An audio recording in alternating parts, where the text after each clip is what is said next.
Whoa, I had to keep this quick because I only have 19 minutes on the stick. But this one, I don't know if this is real or if it's because it is narrated. It's not a lot of police interjection or witness interjection. It's narrated. When it's narrated like that, I don't know if these are just like someone's channel making their own story time, taking people's pictures and creating stories, or I don't want to discount it in any way. So I'm going to just speak on it as if it were true, as if this account is true. But this one is a sexually based domestic violence case where you have people who are in an active relationship. In this case, a male who's in a marriage. He's in a marriage, and he is allegedly taking on relationships with women outside of his marriage. This one is the type of abuse that is highly appraised, believe it or not, by a lot of male egotistical persons. Guys who think that it's macho to have multiple partners, or think that it's manly to take on various women and have even just one main woman and have other women's on the side. It is part of some people's culture, but with this particular, it wasn't part of his culture. It was just part of his abuse tactic, that he wanted to abuse women in a sexual way by collecting as many of them as he could and going from one to the other. He had a wife. I don't know how long they were married. He had a mistress who thought that she was on the way to become his wife because she didn't know he had a wife, according to this case. And she came to find out at some point in their relationship that, number one, he had given her false information on who he was, wrong name, everything. Two, he was someone's husband. And three, he was other women's boo-thang. And so, of course, it aggravated her because, according to this presentation, she was, looking forward to marriage, family life, the typical things that people who want to have a solid relationship look forward to. And so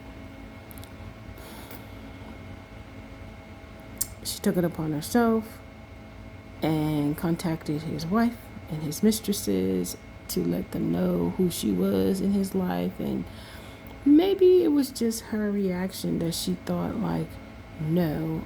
Maybe she thought she could get rid of them, or maybe she thought, she had the right to confront them. But in all reality, she did not have the right to do that. She was not the main wife. If it were his wife, she has the right because she is his main lady and he took a vow of marriage with her. But to be a side chick or to be, mistress, you don't have the right as a wife does.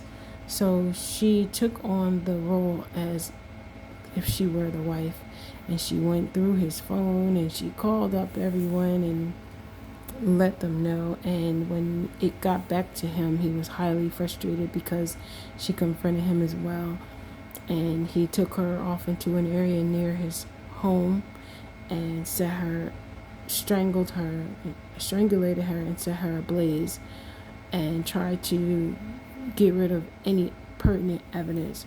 And according to this, he was caught. He was taken. Now, there isn't much dialect, so I don't really know if this is a real story or anything, but just to peer into the domestic violence part of it, where you have a man who's married, or you have a person who's married, but in this case, this man is married, he has a wife. The domestic violence on his wife is that he's cheating on her. He's taking his his love and relationship for her, and instead of him calling it quits or going through counseling, whichever would have worked best for their marriage, he decides, I'm going to keep my wife and I'm going to go be with other women.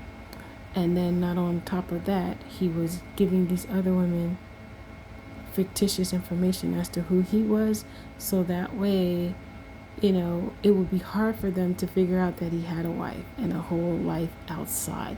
So he's leading a double life, possibly past double life, because a double life is when you have a main spouse and then you have a side spouse. But he's definitely past that, if this story is true to an extent. But the part of it people don't see as abuse is because some people don't look at infidelity as abuse, but it is abuse because it is mental anguish. It could bring forth STDs, STIs, and it could bring forth stuff like this, where you have a person contacting your spouse, harassing them because they feel entitled to you. At no point in time am I trying to shame this woman for being a side chick, because the way this is being presented, she didn't know she was the side chick. She thought she was the main and only chick and his apple of his eye type thing.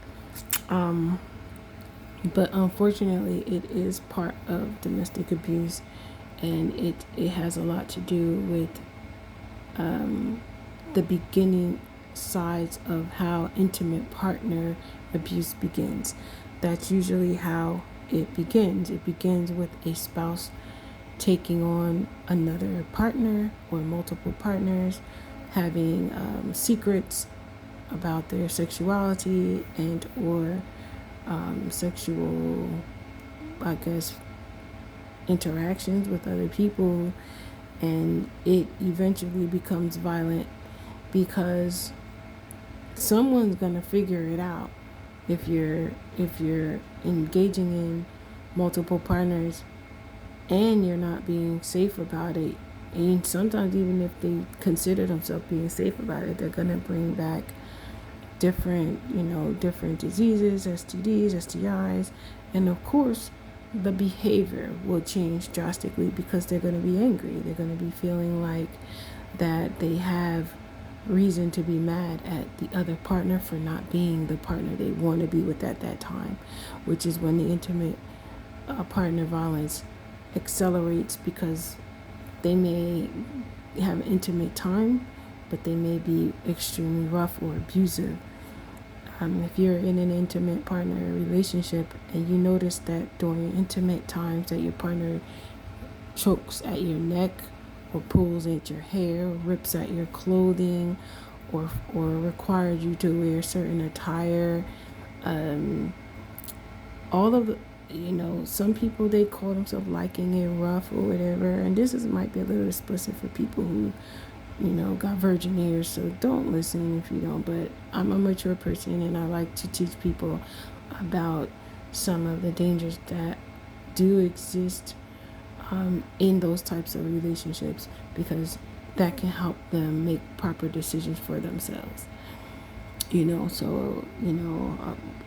Aggressive sex, pounding, hurting, tearing at things, or if after you have your intimate relations things hurt, it's not supposed to be abrasive. It's supposed to be nice. It's supposed to be pleasurable for both partners involved.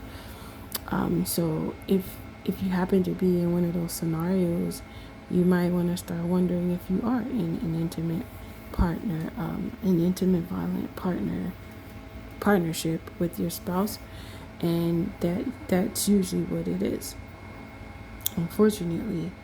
But that's how it starts. It starts with a partner having multiple people, and then with this particular scenario, how it became intimate partner violence is because they didn't necessarily notate what their intimate life was like, with the exception to her being a mistress that she didn't know that she was.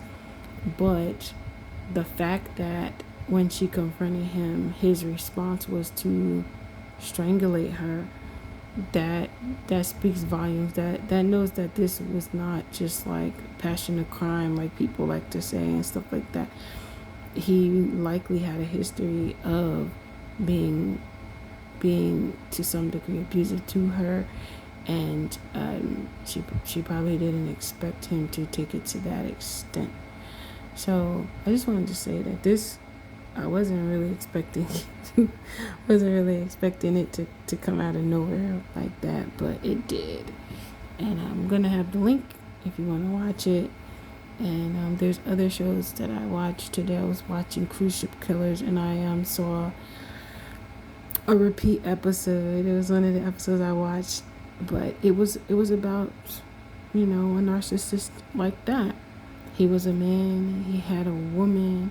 Every time he saw a new woman, he yearned for the new woman, and he would keep one and have another, to the point that he created a fictitious traveling document for his new wife, so that way she could basically replace his actual wife. And it was just real messy. It got to the point where he took the life of her as well as his own, because he was caught, and he was really going to have to kick out lots of money and things like that. So you got to also understand that it's okay to ask questions. It's okay to want to know if you're dealing with a spouse that is just with you. But when things start looking shady, and you think like, it doesn't seem too right, choose yourself over sticking around to find out what could possibly happen, as far as a person going off and being with other people. Because guess what? You might be thinking to yourself that this person won't cheat on you, and they will, and they do. And so it's all part of intimate partner violence, which is one of the newest and most, it's becoming a popular trend now, where it finally has a name. It's not that it never was happening, it's just that now it has a name, and now it's really surfacing. A lot of people are beginning to speak out about it. And so it's one of the forms of domestic violence that people need to also look out for, intimate partner violence, or IPV. And it primarily is a person being in a relationship where sexual abuse is pertinent. It's constant, or it's extreme and vulgar things taking place. A person being forced into sexual acts they don't want to perform, or having things done to them that they don't want to have done to them, or being in a sexual relationship they don't want to be in, and being forced to engage in activities which usually consist of physical and sexual abuse combined. So watch the video.